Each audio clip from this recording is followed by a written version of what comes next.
Tinghuaan sang Iloilo Festivals Foundation Incorporated ako na IFFI nga ibalik ang tradisyon sa selebrasyon sang dinagyang festival sa masunod nga tuig. Sa interview sang Bombo Radio kay Juji Peña, chairman sang IFFI, iagin pahayag nga ibalik nila ini sa Iloilo City proper agud mangin isa ka distrito na lang ang lokasyon sa mga judging areas. Sunod kay Peña, tinghuaan man nga ibalik ang 4-5 ka mga judging areas diri sa city proper. Ibalik man ang mga banderita sa mayor nga mga dalanon. Ginatag ni Peña nga sila nga tuig ang mga sponsors mismo ang nagdesisyon nga hindi magbutang sang banderitas bangod ginakabig ini nga isa ka distraction sa mga dalanon. Ang mga plano ginadiskusyonan pa kaupod si Mayor Raisa Tarañas bangod sa madamo nga mga pumuluyo ang nagbilin sa negatibo nga mga komento bangod wala sang banderita sa tiyon sang dinagyang 2026. Ginpahayag man ni Peña nga ginapamatian sang IFFI ang feedback sang publiko sa kung ano pa makabulig agud mas mangin maayo ang ginakabig isa sa pinakadako nga festival sa pungsod. Ginaklaro man sang IFFI nga hindi pa sigurado nga mga plano apang ilagid dinhi tinghuaan nga maplastar para sa mas marami nga dinagyang festival. Sa piyak nga bayan naman pagadiskusyonan man sang IFFI ang plano nga pagpasakop sang Tultugan Festival sa dinagyang tribes competition sa masunod nga tuig.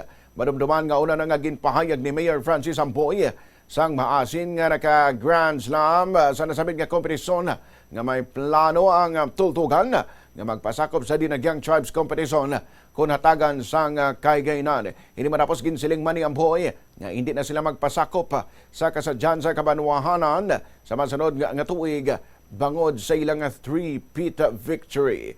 Sa interview sa man sang Bombo Radio kay Eric Di Vinagrasa, dinagyang festival director, iagin pahayag pag-aistoryahan nila ini kaupre iban pa nga mga board of directors sang foundation. Suno kay Di Vinagrasa, yara na sa history sang dinagyang nga may mga tribo nga nagpasakop apisara nga hindi nakabase sa syudad sang Iloilo gani wala sang kaso kung magpasakop liwat ang Tultugan Festival sang maasin. Ginhalimbawa man sini ang kung pagpartisipar sang iban nga mga festival kangay sang binirayan sang Antique. Ang historya bisang dinagyan nag-welcome sa mga hindi taga-syudad sa Iloilo nga magapartisipar na dumdumanta nga may mga binirayan sa una, no? Pero Antique nga nag-join sa ato. So posible nga nag-Grand Slam na si Mayor, nag-Grand Slam ng maasin, posible nga ma-welcome man sang dinagyang. But it's something that the board will also discuss. Okay? Para nga quality, ang mga performances nato, ginasuporta lang gid sa mga barangay or munisipalidad or sa syudad sa Iloilo.